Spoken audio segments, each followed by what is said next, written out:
Dicen que las paredes de una celda pueden escuchar. Dicen que los gritos no siempre vienen de los vivos. En este pabellón no solo se encierra el cuerpo. Aquí lo que se pudre es el alma. Historias reales, testimonios ocultos, voces que nunca debieron hablar. Bienvenidos al lugar donde el encierro no termina con la sentencia. Bienvenidos al Callejón 369. Esto sucedió en el invierno de 2011, en una unidad psiquiátrica cerrada, ubicada en las afueras de Oregón. El hospital era un complejo olvidado, de paredes húmedas y techos con goteras. Oficialmente, era un centro de rehabilitación estatal para pacientes judicializados. En la práctica, era una cloaca, un vertedero donde escondían a los que nadie quería ver más. Yo era auxiliar clínico nocturno. Contrato por 6 meses, sin prestaciones, sin historia laboral. Solo un uniforme y una lista de medicaciones que debía aplicar con guantes de látex y una linterna en mano. El pabellón 5 estaba cerrado al público. Solo se accedía con 2 llaves, y siempre en pareja. Decían que allí estaban los casos de disociación residual extrema. Yo solo veía a hombres en silencio, mirando fijamente a las paredes. Todos, excepto uno. Lázaro Ríos, 44 años, exprofesor universitario. Diagnóstico oficial: esquizofrenia paranoide con episodios de disociación religiosa. Diagnóstico no oficial: nadie quería tratarlo. La primera noche que lo vi estaba escribiendo, con un lápiz, en un cuaderno forrado con cinta aislante. Me miró, no con miedo, con lástima. ¿Ya soñaste con los dientes?, preguntó. Pensé que era otra frase sin sentido, pero luego vi lo que había en su celda: dibujos hechos con carbón, mandíbulas humanas abiertas, algunas quebradas, otras cosidas.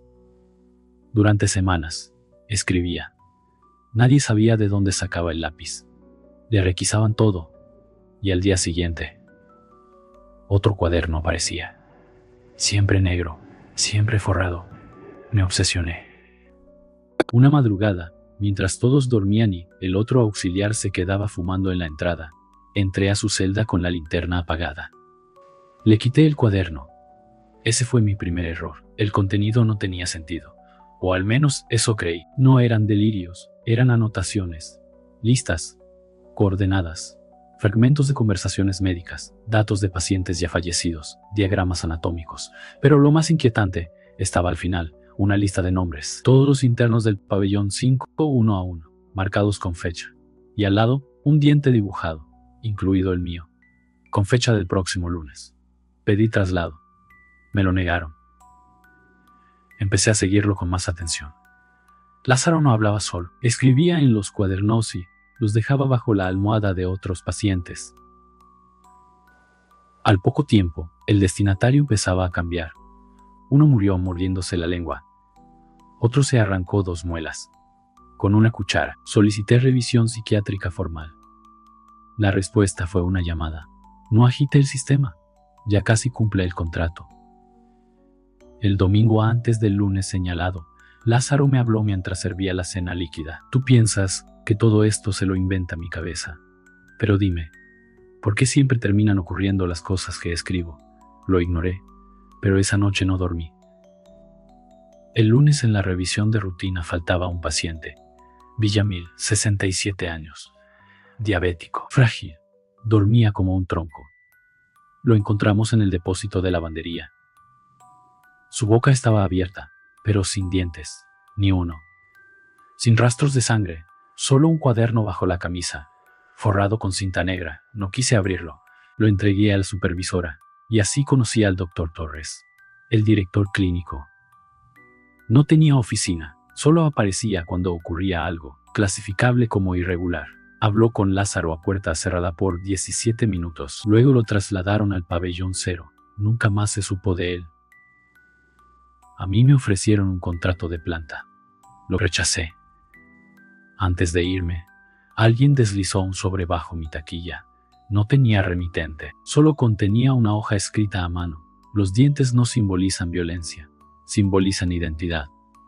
Lo que masticas, lo que dices, lo que ocultas, lo que eres.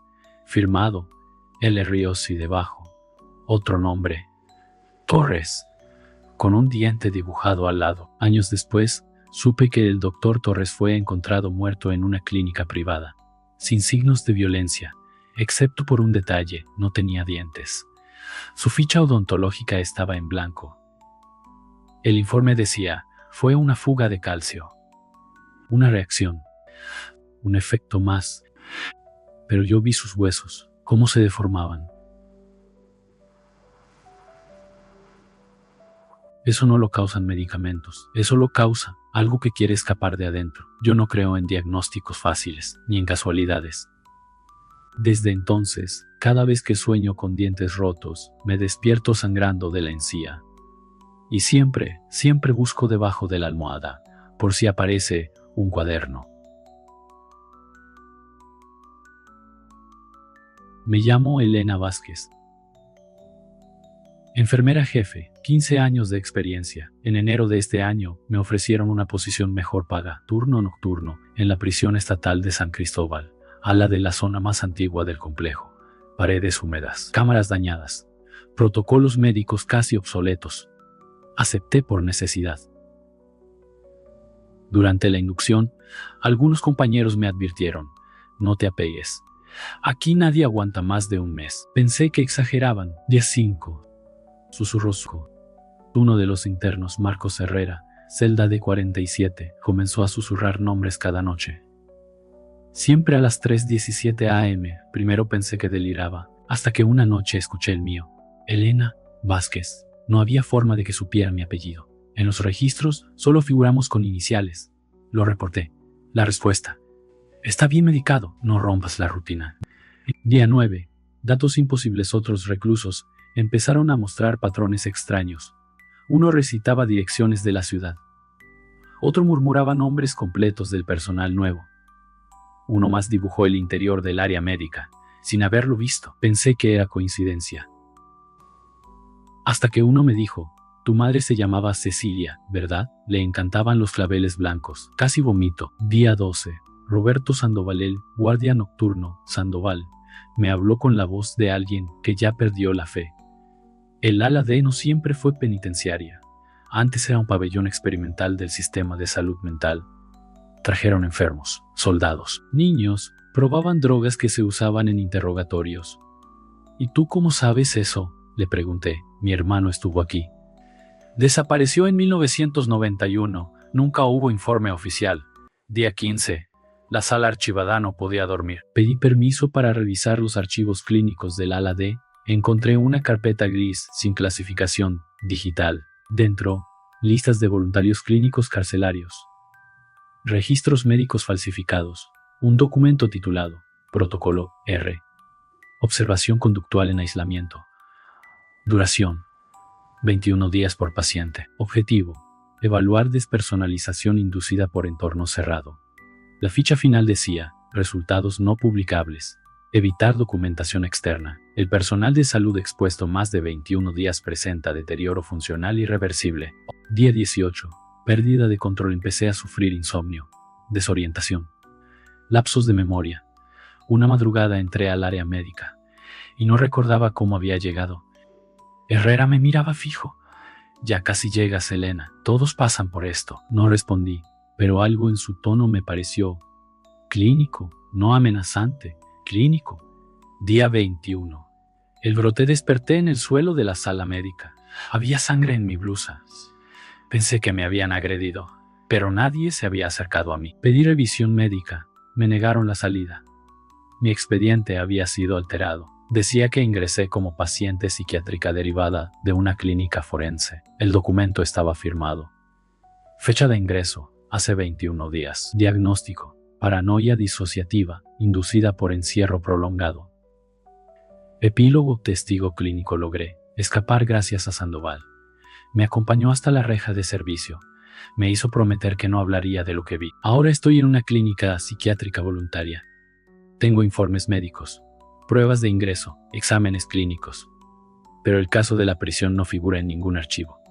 No hay constancia de mi contrato, ni del pabellón D ni del protocolo R. Y Sandoval nunca trabajó oficialmente allí. Última entrada del diario clínico de Elena Vázquez, legalmente archivado Los protocolos no matan con violencia, lo hacen con rutina, con luces de neón, con turnos de 12 horas y datos manipulados.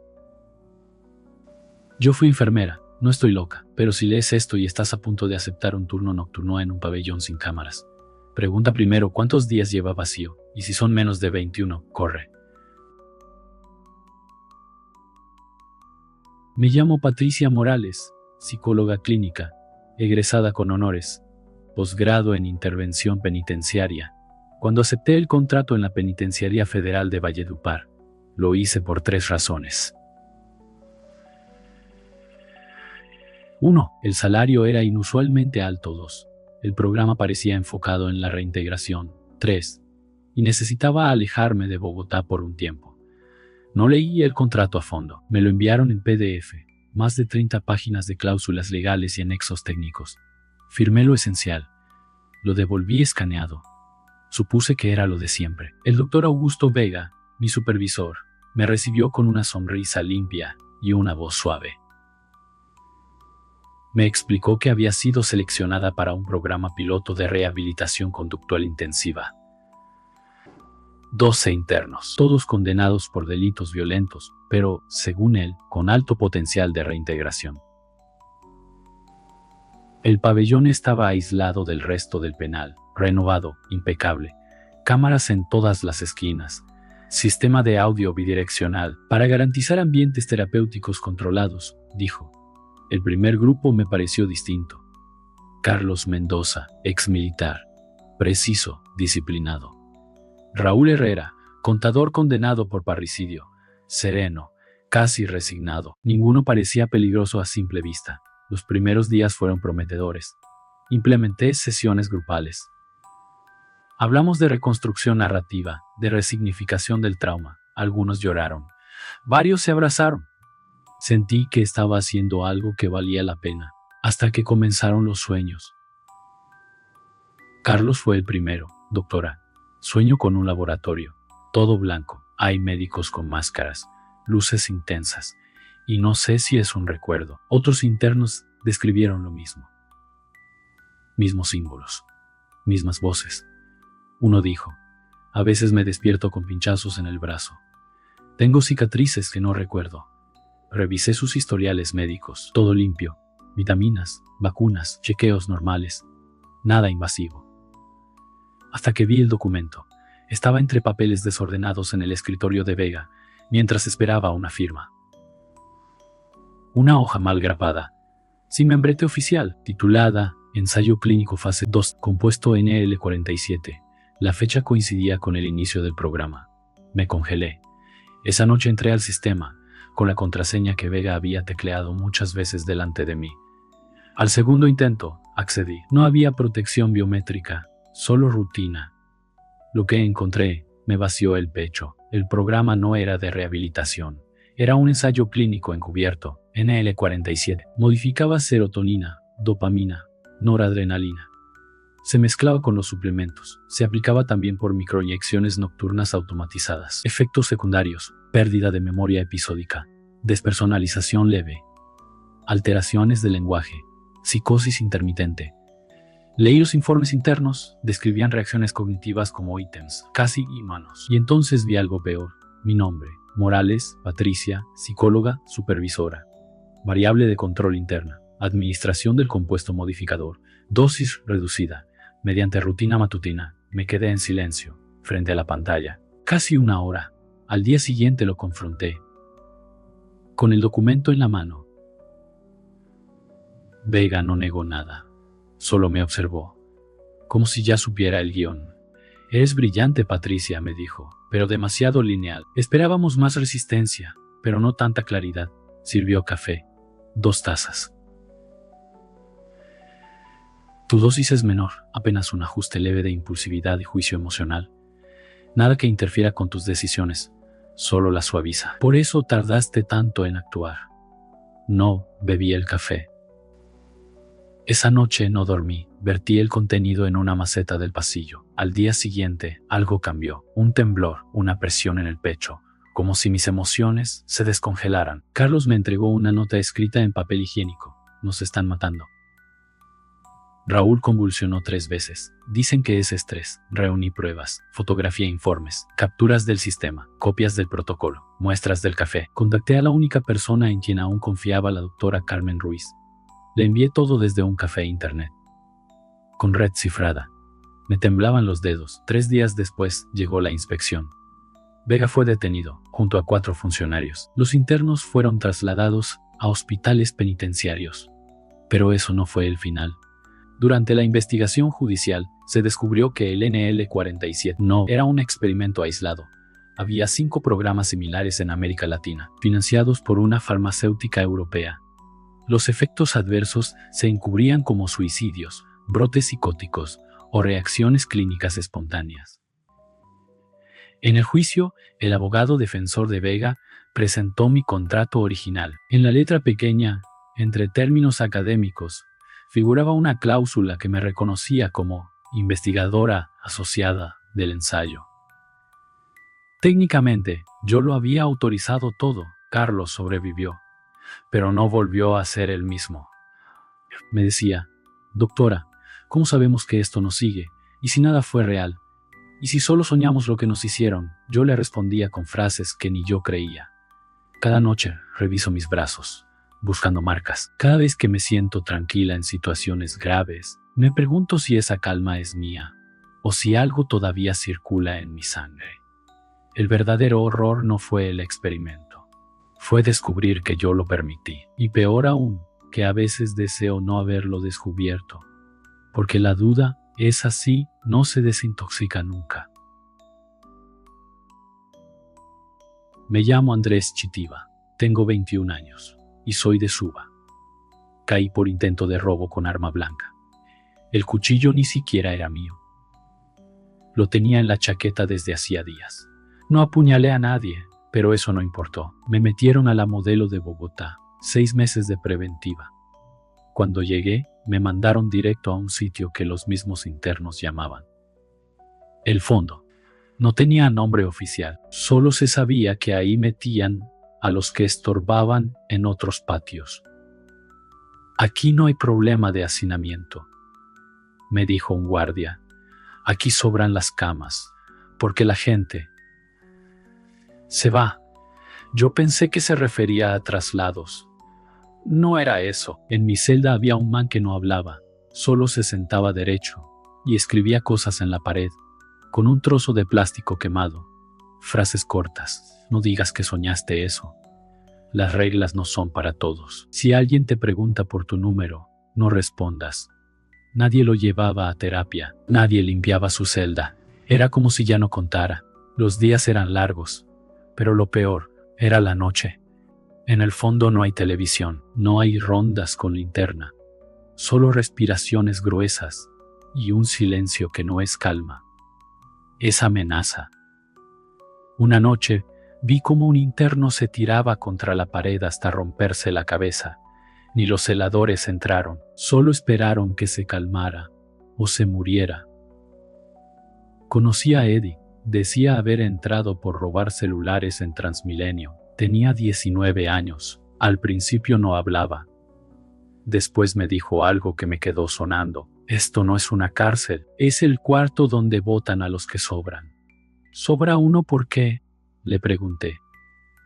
Por pobre, por loco, o porque no le sirve a nadie afuera. Él estaba esperando que su mamá mandara a un abogado, pero a la semana lo encontré sentado en la ducha, ojos en blanco, boca llena de espuma. No estaba muerto, pero no volvió a hablar. El guardia dijo: ese ya no molesta. Un día pregunté si podía hacer una llamada. El guardia me respondió: a los del fondo no les dan llamadas. ¿Por qué?, pregunté. Porque nadie los espera.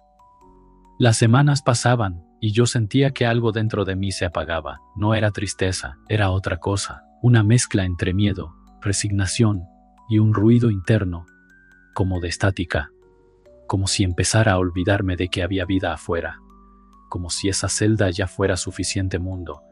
El horror no vino con gritos, ni con castigos. Vino con cosas más simples: no saber qué día era. No escuchar tu nombre en una semana. Ver cómo alguien se descompone y que eso no le importe a nadie.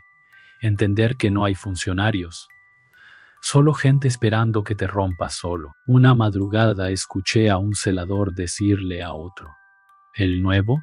¿Chitiba? Sí. ¿Ya lloró? No, pero está cerca. Ah, entonces aguanta. Lo bajamos a cuarentena la próxima semana. Esa palabra cuarentena nadie sabía qué era, pero todos la temían. Esa noche decidí tragarme una cuchara. Solo así me sacaron al hospital del penal. No me morí, pero me sacaron del fondo. Hoy estoy en el patio general. Ya casi salgo, pero cuando escucho una voz seca o cuando alguien se ríe sin razón, me tenso, como si pudiera regresar a ese lugar. Una vez pregunté por Eddie, me dijeron que nunca estuvo registrado, que no hay actas de él, que posiblemente me lo imaginé, pero yo lo recuerdo. Tenía una cicatriz en la ceja y un lunar en la clavícula. Lo escuché llorar una noche, bajito, tapándose la cara. Y eso no se inventa. A veces me miro al espejo y me cuesta reconocerme. No porque haya cambiado por dentro, sino porque cuando estuve allá, nadie me llamó por mi nombre. Y uno empieza a volverse lo que otros dicen que uno es. Nada. ¿Qué te pareció esta historia? Si logró erizarte la piel, déjame tu like y tu comentario, porque en el Callejón 369, tu voz también cuenta. Activa la campana para no perderte el próximo relato. ¿Quién sabe? Quizás la próxima historia sea la tuya. Gracias por quedarte hasta el final. Un saludo y que en paz descansen.